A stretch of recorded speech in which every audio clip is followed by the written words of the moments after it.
Hello friends, welcome back to our channel RAKB। दोस्तों, अगर आपके पास पैसे हैं तो आपके जो भी पेंडिंग ड्यूज है उसे क्लियर कर दो। लेकिन अगर पैसे नहीं है तो टेंशन लेकर परेशान होने की कोई जरूरत नहीं है। आप हमारी वीडियो से सीख सकते हो कि रिकवरी एजेंट्स को किस तरह से हैंडल किया जाता है। और अगर आपको डिटेल इंफॉर्मेशन चाहिए कि आपके केसेस को कैसे मैनेज करना है तो आप हमारी पेड सर्विस भी ले सकते हो, जिसके लिए आपको स्क्रीन पर दिए हुए नंबर पर सिर्फ व्हाट्सएप मैसेज करना होगा। दोस्तों, हम डेली वीडियोस अपलोड करते हैं और अगर आप चाहते हैं कि ऐसी वीडियोस आपको हमेशा मिलती रहे तो चैनल को सब्सक्राइब करके बेल नोटिफिकेशन को ऑन करना ना भूलें। आइए स्टार्ट करते हैं आज की वीडियो और देखते हैं कि कौन से रिकवरी वाले की कैसे ठुकाई होती है। और हमें इंतजार रहेगा आपके प्यारे प्यारे कमेंट्स का कि आपको आज के इस वीडियो में कौन सा पार्ट सबसे अच्छा लगा। धन्यवाद दोस्तों। अंजन कुमार साहू। हेलो। अंजन कुमार साहू तुम्हारा पति है ना? अंकुर जी, नरेंद्र भट्ट बोल रहा हूँ कोटक से। हाँ, पता चला मेरे को। अच्छा, कैसा है कैसे आपका? पता चला सर? मैडम, अरे पिछली बार बात हुई थी। हाँ, बोलिए ना याद सर। है? हाँ, बोलिए ना सर। ये क्या करना अंकुर जी के कोटक का क्रेडिट कार्ड का? क्या करना है, इसको सेटलमेंट करना है। अच्छा व्यूवर दे तो खत्म कर देंगे उसको। कितने % में उम्मीद रख रहे हो? सर ज्यादा से ज्यादा देखो 20 से 25%। थोड़ा बड़ा तो क्लोज करा दूंगा। माँ कसम बोल रहा हूँ, झूठ नहीं बोल रहा हूँ। सुबह सुबह का टाइम है, ब्राह्मण हूँ, आपको 1 रुपया एक्स्ट्रा नहीं दूंगा। सर जी, यार सर जी, ब्राह्मण को ये होना, उसको बाजू में रखो, धन्ना अलग रखो, उसको अलग रखो सर। हाँ, मैं आपको बता दे रहा हूँ, 1 भी रुपया एक्स्ट्रा नहीं लूंगा। ईमान का खाता हूँ सर। ईमान से बैंक में काम कर रहा हूँ 4 साल से। सर जी, ये इस दुनिया में आज तक ऐसा कोई बंदा नहीं है कि ईमानदारी का पैसा खाया हुआ है। मैं भी, हाँ, मेरा पकड़ के बोल रहा हूँ। मैं आपको नहीं, मेरा पकड़ के बोल रहा हूँ सर। दुनिया में ऐसा कोई बंदा नहीं है कि ईमानदारी का कमा के खा रहा है। मेरी उम्र कम है सर, अभी तक तो ईमान का ही खाया हूँ। 30 साल का हूँ, आगे पता नहीं। सर जी, 30 साल में तो अभी तक ईमान का ही खाया हूँ। चलो, कोई दिक्कत नहीं है सर, कोई दिक्कत नहीं है। चलो, कितने में करेंगे बोलो अभी? वो दुनियादारी अभी देखनी बाकी है, आगे जाके पता नहीं और होगा ही। सर बहुत देखना पड़ेगा। हम लोगों ने दुनियादारी देख ली है, इसलिए हम आपको बता रहे हैं सर। इसके वजह से मैंने खुद को डिफेंस नहीं किया ना सर। मैंने जी, एक्सेप्ट कर दिया। मतलब 30 साल में भी अभी तक कुछ नहीं हुआ, आगे तो मेरे को पता होगा ही दुनिया है सर। बिल्कुल। हाँ, वही।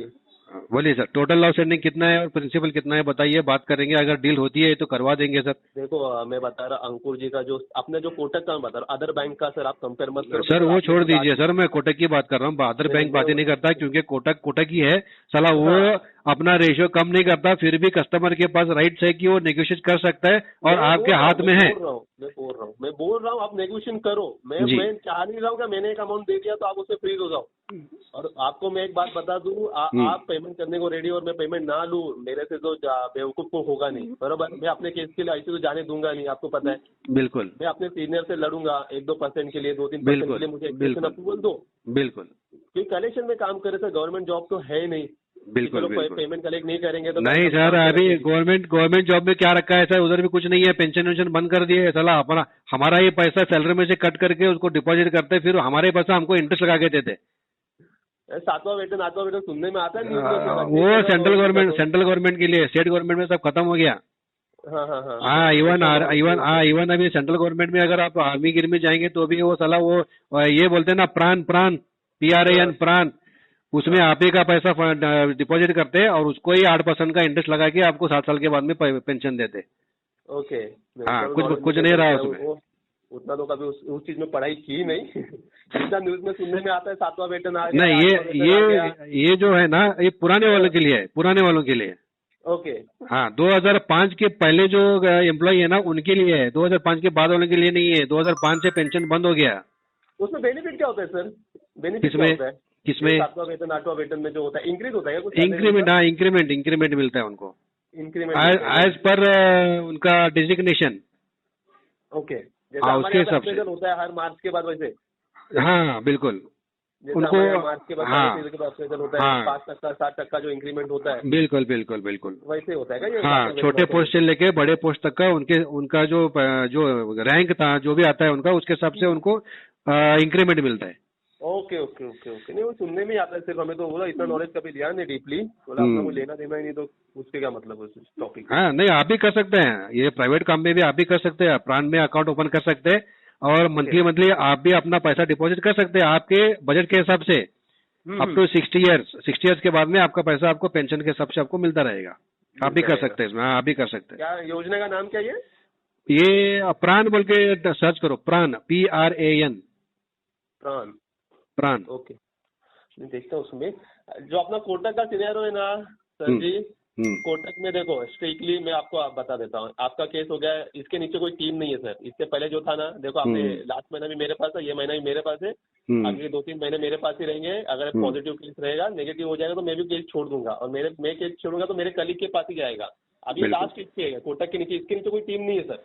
हाँ, पता है, तभी तो मुझे मेल आया है, आप ही का नाम लिखा हुआ है उधर, मैं आप ही के कॉल का वेट कर रहा था। कोई टीम नहीं है सर, मेरे पास होगी ना तो मेरे कलीग के पास रहेगी, जो मैं इसको रिपोर्ट करता हूँ ना उनके पास ही जाएगी, जो इसको मैं आपको एक आप सलाह देता हूँ, आपके नीचे जो भी बंदे काम करते हैं उनको एक एडवाइस दीजिए कि कस्टमर के लाइफ के साथ ना खेलें। हाँ सर। इसके पहले जो बात हुई थी ना, वो जो आपका बंदा है, वो सलाह एचआर को फोन करने का, इधर करने का, उससे कुछ मिला क्या? कुछ हासिल हुआ क्या? कुछ नहीं हुआ ना। देखो ऐसे रहता है, कोई आप भी अपने फैमिली के लिए कमा रहे हैं, कस्टमर भी अपने फैमिली का पेट पालने के लिए कमा रहा है। हम अभी तक उसके ऊपर एस्केलेशन डाले नहीं है, कुछ किए कि हम लोग जा सकते थे हम कंज्यूमर कोर्ट तक। अगर गलती से कस्टमर की नौकरी चली जाती तो क्या होता सर? आप सोच के देखिए। हो गया है सर, मैं खुद ही बात किया, वो लाइन पे कॉन्फ्रेंस कॉल पे लेके मेरे एचआर से बात करवाया हो, तो बंदा था वो। ये सही नहीं है सर। वो उसके ऊपर मैं कंज्यूमर कोर्ट पे केस करके मैं उसको मानहानि का दावा कर सकता था, कंपेंसेशन उठा सकता था मैं, कम से कम 15-20 लाख रुपए। नहीं करने का तो आप अपने बंदों को बता दीजिए सर। हरासमेंट करना है करो, गाली करना है करो, लेकिन इस तरह से नहीं करने का कि किसी के पेट पे लात मारना, गाली गलौज करना, वो तो कॉमन सी हो गई है सर। सामने वाला कस्टमर भी देता है, वो भी देता है, वो करो, उससे कोई ये नहीं है, लेकिन किसी के पेट पे लात मत मारिए। ये आप अपने एग्जीक्यूटिव्स को, फील्ड ऑफिसर को बता के रखना प्लीज। कॉन्टेक्ट लिस्ट पे कॉन्टेक्ट लिस्ट पे फोन करना, एचआर को फोन करना, इसको करना, उससे कुछ हासिल नहीं होने वाला है सर। देखो नौकरी चली गई तो दूसरी नौकरी पे चले जाए, दूसरी नौकरी जब पकड़ लेंगे हम, चलो 1 महीना तकलीफ हो जाएगी, लेकिन कस्टमर एक बार इंटेंशन बना के बैठ गया ना तो सेटलमेंट भी नहीं करेगा, भले उसके ऊपर सेक्शन 25 का केस पूरा रिकॉर्ड लेके जाएगा बाद में कोर्ट पे। हाँ, तो उल्टा कोर्ट को भरना पड़ेगा कंपेंसेशन। तो गलती किसकी रहेगी? आपके एग्जीक्यूटिव होते हैं ना, फील्ड ऑफिसर, उनकी प्रॉब्लम आएगी, उनकी वजह से प्रॉब्लम आएगा। तो मैंने कुछ किया नहीं, सिर्फ एस्केलेशन डाल के रखा था, लेकिन मुझे वहां से कोटक बैंक से अभी तक उसका कोई रिवर्ट नहीं आया। चलो जाने दो, दोबारा आपके पास आया हुआ है तो मैं आपसे डील करता हूँ। अगर आप बेस्ट टू बेस्ट व्यूअर मिलता है, मेरे बजट में बैठता है, तो मैं सेटलमेंट करवा के खत्म करता हूँ। मुझे भी नहीं चाहिए, सरदर्द हो गया है। अब ये तो सरदर्द, मैं तो आपको देखो छोटा हूँ उम्र में, ऐसे भी छोटा हूँ, लेकिन कोटक में काम करता हूँ, आपको अंदर की बात बता रहा हूँ। ये सरदर्द जितना जल्दी आप निकाल सकते हो ना सर, मेरे लिए मत भरो ना, कोई इसके वो बैंक के लिए भरो, खुद के लिए। अगर आप इतने केपेबल हो कि आप सरदर्द लेके जी सकते हो तो मुझे कोई प्रॉब्लम नहीं, आप पैसा भरो या ना भरो सर। क्योंकि सरदर्द इनके केस में किस चीज के लिए बोल रहा हूँ ना सर, आपको लास्ट महीने मैंने एक नोटिस भेजा होगा, बरोबर, डिमांड नोटिस। ये सर ये नॉर्मल आर्बिट्रेशन ये वगैरह नोटिस नहीं है ये सर।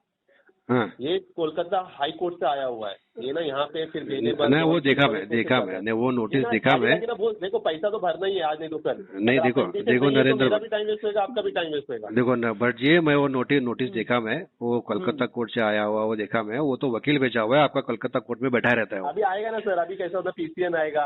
हाँ वो टाइम लगेगा। हाँ, नॉन बेल, वो प्रोसीजर पता है मेरे को, पता है, उससे भी कुछ होने वाला नहीं है सर। अभी 2 साल पहले 2 साल अभी जो हो गया ना, ये जो क्वार्टर ईयर गया ना हमारा फाइनेंशियल ईयर, हमने कलेक्शन छोड़ ही दिया था, कस्टमर से बात करो वगैरह वगैरह छोड़ ही दिया। हम ना इसी में भाग रहे थे, क्योंकि एक ही साथ में लॉट आ गया था कस्टमरों का। बैंक ने पहले ही सबको केस कर दिया था, जब 3 महीना नहीं पे गए, 4 महीना पे नहीं गया ना, तब से उन्होंने केस कर दिया था। हम तो 8 महीने के बाद वाले कस्टमर को देखते हैं, हमारा काम नहीं है जिसने 6 महीना नहीं भरा, 7 महीना बना, हमसे उसको देना भी नहीं, हमारे पास केस आती नहीं है, हमें प्योर रिकवरी राइट आउट। तो हमारे पास एक ही बल्क में ना सर 2-3 महीने इतने केस आ गए ना, समझ वाले थे, हम तो पुलिस स्टेशन में ही घूम रहे थे, ऐसा लग रहा था पोस्टमैन का काम कर रहे हैं, समझ। क्योंकि हम नहीं, आपको पुलिस स्टेशन में घूमने की जरूरत ही नहीं है। नहीं, आपका काम ही नहीं है पुलिस स्टेशन में घूमने का। हमारा काम ही है सर। कैसा होता है ना, पोस्ट ऑफिस से जब कोलकाता कोर्ट से आता है ना, मोस्टली पुलिस वाले क्या बोलते हैं, हमारे पास तुम्हारा पोस्ट पहुंचा नहीं। तो हमने क्या किया, तो बोला ओरिजिनल कॉपी हमें दे दे, हमें फॉरवर्ड कर, हम पुलिस, क्योंकि हम कस्टमर के पास तो समन वारंट लेके नहीं जा सकते।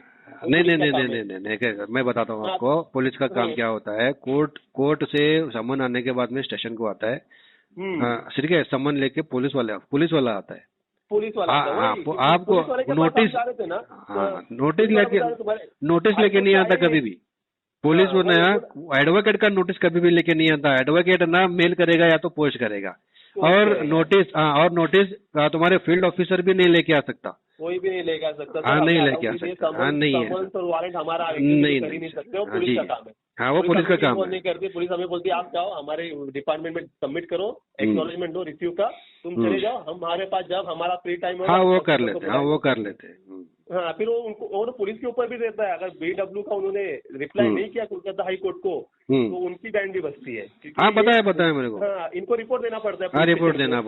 पड़ता है। अरे हम लोग तो पुलिस के साथ इतने बैठे थे ना, टाइप करते करते, तो अभी क्या डालू बता, तेरा एड्रेस बरोबर नहीं है, नहीं है, बोला सर अभी तुम्हारा काम है, तुमको क्या रिपोर्ट देना है, देखो मेरे सामने कॉन्टेक्टेबल है कस्टमर, अगर तुमने नॉन कॉन्टेक्टेबल डाला तो मेरा एडवोकेट ऊपर बैठा है, वो तुम्हारे ऊपर ये कर देगा, क्रॉस नहीं, अभी देखो, अभी सुप्रीम कोर्ट के ऑर्डर से अभी समन जो आएगा ना, पुलिस स्टेशन में आके सबमिट होने की जरूरत नहीं है, डायरेक्ट मेल पे भी कर सकते हैं, व्हाट्सएप पे भी भेज सकते हैं समन।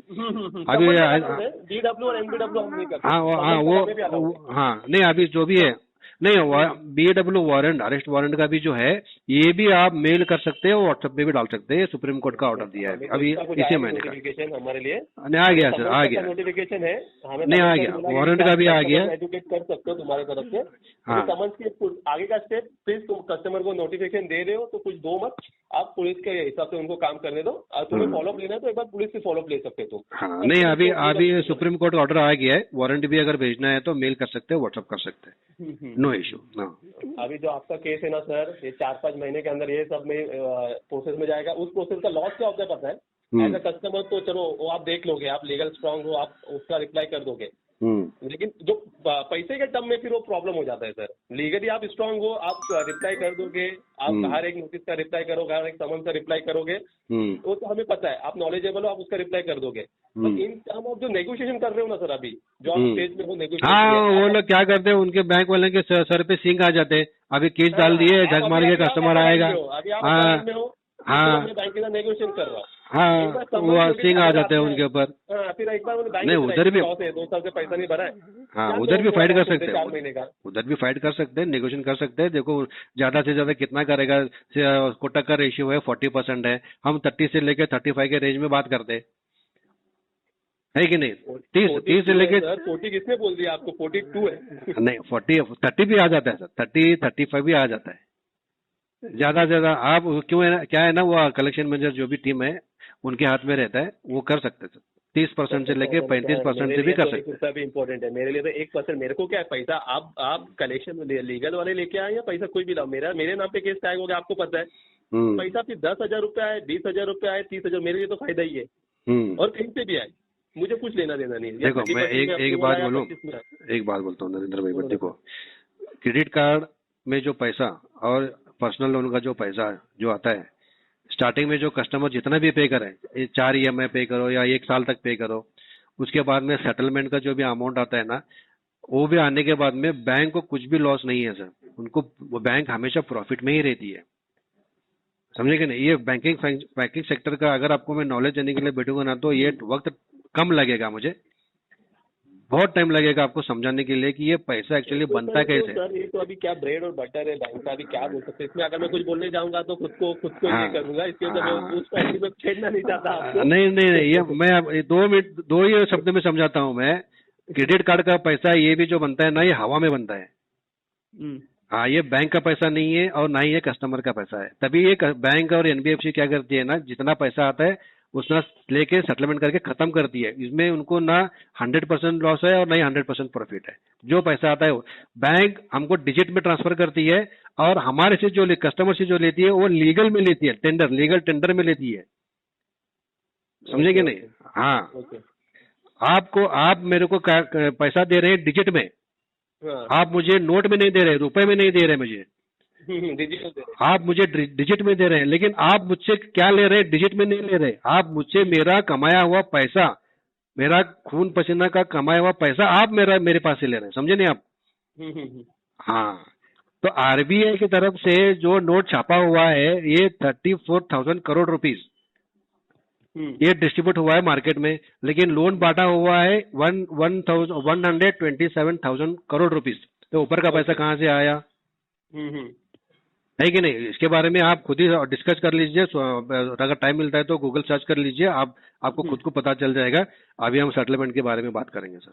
देखो सर, कोटक का 40% से इसके 35% के बीच में या कुछ रहेगा एक्सेप्शन, हम खींच सकते हैं। तो मैं तो देखो आपसे नेगोशिएट नहीं करूंगा, आप मेरे से ज्यादा सीनियर हो, एक्सपीरियंस हो, तो मैं आपको क्या ही नेगोशिएशन करूं और क्या ही आपको मेरे टर्म पे कन्विंस करूं। मैं आपके सामने खुली किताब रख दूंगा, बाकी आपकी इच्छा। मैं आपसे ना नेगोशिएशन करना चाहता हूं, बिकॉज मैं नहीं कर पाऊंगा, वो मुझे भी पता है, और ना मैं आपको मेरे टर्म में आपको एग्री कर पाऊंगा। मैं आपको अब खुली किताब हूँ, मैं खुली किताब के हिसाब से आपको बोल देता हूँ, मैं 35-34% के अंदर में आपका, वो भी टोटल आउटस्टैंडिंग पे सर, प्रिंसिपल में बात करोगे कोटक में नहीं होता है, टोटल आउटस्टैंडिंग में आप 35% बोलो, मैं 34% बोलो, मैं दोनों के अंदर के बीच का अमाउंट आपको निकल के क्लोज करा दूंगा, ऑफिशियल लेटर दूंगा। बताइए सर, टोटल मेरा कितना आउटस्टैंडिंग है? एक मिनट सर,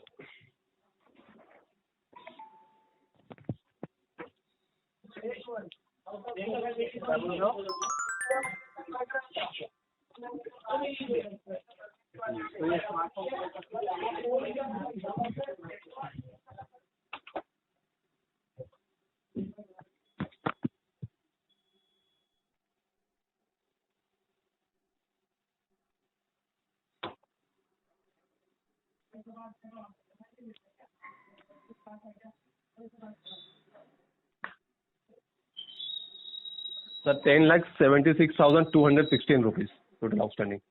10,76,260 हाँ 16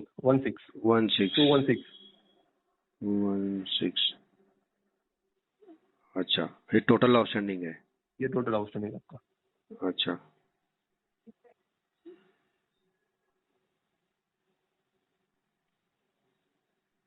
जी बोलिए सर, कितना तक करेंगे आप? अगर मैं 35% भी करूँ लास्ट जो मेरे हाथ में है, या कोटक का नॉर्म जो है, तो भी 377 तक जा रहा है सर। अगर मैं 1% चलो एक्सेप्शन थोड़ा सुन भी लूँ किसी से, क्यों डाल रहा है, क्या डाल रहा है, लेटर मेल वगैरह डाल दूँ, डॉक्यूमेंट वगैरह अटैच करके 34% पे भी आओ तो 366 आ रहा है सर, 10,000 का डिफरेंस आ रहा है। तो मैं इतना, ये खुली किताब है कोटक का सर, इतने में हो सकता है। अगर मैं थोड़ा हाथ पैर मारूँ तो। अच्छा, अप्रूवल के लिए डॉक्यूमेंट आपकी तरफ से कुछ मेल मुझे डॉक्यूमेंट मिले या कुछ आप दिखाओ, तो वैसे कुछ सीनियर से एक बार बात करके उनसे आपको लाइन पे लेके, आपने जो मुझे बोला है प्रॉब्लम आपका, उनको बता के, तो थोड़ा मैं कन्विंस करके 2-3 बार जाके उनके कैबिन में जाके थोड़ा मैं इतना कर सकता हूँ 366 का अगेंस्ट द आउटस्टैंडिंग ऑफ 10,76,216 के। अच्छा, 34% कलेक्टर पर मैं बट जी मुझे 1-2 दिन का टाइम दीजिए सोचने के लिए, जैसा फंड का अरेंजमेंट करने की। मैं आपको बता देता हूँ सर क्या करना है। तो मैं आपका केस क्या पकड़ूं सर, 90-50, 50-50, 70-20 क्या नहीं, करना ही है, लेकिन मैं इसके बारे में आपको मैं 24 घंटा मतलब 2 दिन में बताता हूँ आपको। चलेगा, पॉजिटिव पकड़ू सर, क्या लग रहा है आपको? मेरे को भी पॉजिटिव पकड़ के चलो। यहाँ पे काम कर रहा हूँ सर, देखो मैं काम कर रहा हूँ, तो मेरे लिए तो 1 रुपया भी इम्पोर्टेंट है। अगर आप मेरे को कुछ बोल रहे हो पॉजिटिव, तो मैं देखो अमाउंट, देखो मैंने आपको पहले ही बोल दिया, मैं आपसे ना नेगोशिएशन कर पे जीत पाऊंगा, ना मैं अपने टर्म पे आपको एग्री कर पाऊंगा। मैंने पहले बता दिया, जो रहेगा मैं खुली किताब के हिसाब से आपको बता दूंगा। तो 366 का अमाउंट आ रहा है, अगेंस्ट 34% कलेक्ट, 35 होता है एनसीएम या बीएच अप्रूवल तक भी। ये आपका जाएगा प्रेसिडेंट के पास। हमारे यहाँ पे ग्रेड होता है अप्रूवल देने का भी, पता है? जैसे अभी ये जो आपका अप्रूवल है ना सर, 10 लाख या जो वेवर जा रहा है 7 लाख का, ये मेरा आरसीएम भी नहीं देगा जो पूरा महाराष्ट्र देखता है, या ये एनसीएम भी नहीं देगा जो पूरा कोटक का क्रेडिट कार्ड 0 बकेट से लेकर रिकवरी तक जो देखता है, वो भी उसके लेवल का भी नहीं अप्रूवल है। ये बीएच के अप्रूवल का लेवल है, शायद उसके ऊपर भी जा सकता है। नया ग्रिड के हिसाब से जो नया फाइनेंशियल ईयर आया, ग्रिड चेंज हुए, आई थिंक ये बीएच के ऊपर भी जा सकता है। बीएच मीन्स जो कोटक का कलेक्शन देखता है ओवरऑल बिजनेस हेड, ये आई थिंक उसके लेवल या उनके ऊपर भी जा सकता है। जो एमडीए जो आए हुए नए, उनके लेवल तक, प्रेसिडेंट के लेवल तक का अप्रूवल है सर। तो वहां से अप्रूवल लाना बहुत बहुत बहुत, मतलब क्या बताऊं आपको, मैं बताऊं बोल पाऊंगा नहीं और आप समझ नहीं पाओगे जो हमारी सिचुएशन है वहां से अप्रूवल लाने की, जो पापड़ बेलने पड़ते हैं हमें। बिल्कुल इसके वजह से तो 366 के लिए मैं फाइट कर सकता हूँ अपने सीनियर से, उनके सीनियर से फाइट करेंगे। बीएस के ऊपर का अप्रूवल है, इतना आप समझ लो। ये छोटा मोटा अप्रूवल नहीं है कि मेरा ऊपर जो रिपोर्ट है, चलो जिससे मैं रोज बात करता हूँ कि मैडम दे दो अप्रूवल, कस्टमर पैसा भर रहा है, उस लेवल का अप्रूवल नहीं है। वहाँ पे मेल डालने से पहले मेरे जो नेशनल हेड है ना वो 4 बार सोचते हैं कि इनको मेल कैसे डालूं अप्रूवल का, वो तो डायरेक्ट रिजेक्ट कर देंगे। तो उनको मेल से अप्रूवल लेना बहुत बड़ी बात है सर। आप ये 7 लाख का जो वेवर मिल रहा है ना, ये बहुत बड़ी बात है। 3 लाख आप अरेंज भी कर दो, 366 अरेंज भी कर दो, चलो अपन ने हाथ पैर मारा ना, 366 जो मैंने अमाउंट दिया आपने अरेंज भी कर लिया मुझे, लेकिन वो लेटर आना ना सर, लेटर आना बहुत बड़ी बात है। अप्रूवल लाना बहुत बड़ी बात है सर हमारे फील्ड में। मुझे 1-2 दिन का टाइम दीजिए, मैं आपको 100% जो करना है क्या नहीं करना है आपको बता दूंगा सर। प्लीज मेरे को क्लियर करा दीजिए, वैसे क्लोज कर देंगे सर। बिल्कुल। हाँ, अच्छा लगा आपसे बात करके, अच्छा लगा आपसे मिल गए। नहीं वही मुझे भी अच्छा लगा। मैं बोला चलो लास्ट टाइम जो गलती हुई रही एक बार सुधार के ना क्लियर कर देते कि आपको लगेगा कि ये भाई कुछ अलग बात कर रहा है। मुझे भी ऐसा लगा कि अगर कस्टमर इंटेंशन है तो मेरा क्या है सर, मेरे से पैसा लिया नहीं ना, मेरे अकाउंट। देखो मैं एक बात बोलता हूँ, अगर प्यार से बात करेंगे ना तो प्रॉब्लम सॉल्व होता है। गाली गलौज करने से या किसी से सॉल्व नहीं होता सर। वो तो मुझे एक्सपीरियंस हो ही गया सर 4 साल में। तो यही आप अपने कलीग्स को भी समझाइए, गाली गलौज करके कॉन्टेक्ट लिस्ट में काम बात करके ऑफिस में बात करके करने का उससे प्रॉब्लम सॉल्व नहीं होता। भले कस्टमर इंटेंशन लगा के कोर्ट भी जाने के लिए भी रेडी हो जाता है। जितना प्यार से अगर आप निकालने की कोशिश करेंगे ना उतना आपका पैसा निकलेगा सर। भले ही टाइम लगने दो, लेकिन प्यार से निकालने की कोशिश कर रहा हूँ। ये इम्पोर्टेंट है सर मार्केट में। हाँ, मार्केट में एक्सपीरियंस हो ही गया है सर 4 साल से काम। जी, जितना मिट्टी गोली दोगे ना कस्टमर को तभी वो आएगा आपके पास, वरना नहीं आएगा सर। हाँ, ये आप अपने कलीग्स को भी बता के रखिए सर। अभी पिछले देखिए थोड़ा 34% में ले रहा हूँ, बाकी सब तो अप्रूवल आना बहुत बड़ी बात है। मैंने बोल दिया क्योंकि मेरे को लग रहा है कि चलो इसमें मैं फाइट कर सकता हूँ। अब अप्रूवल आए ना तो बात की बात है जब आपका अरेंजमेंट हो। ठीक है, मुझे पता है ये 2 दिन में। Okay, yes, thank you sir, have a nice day sir. Thank you, welcome.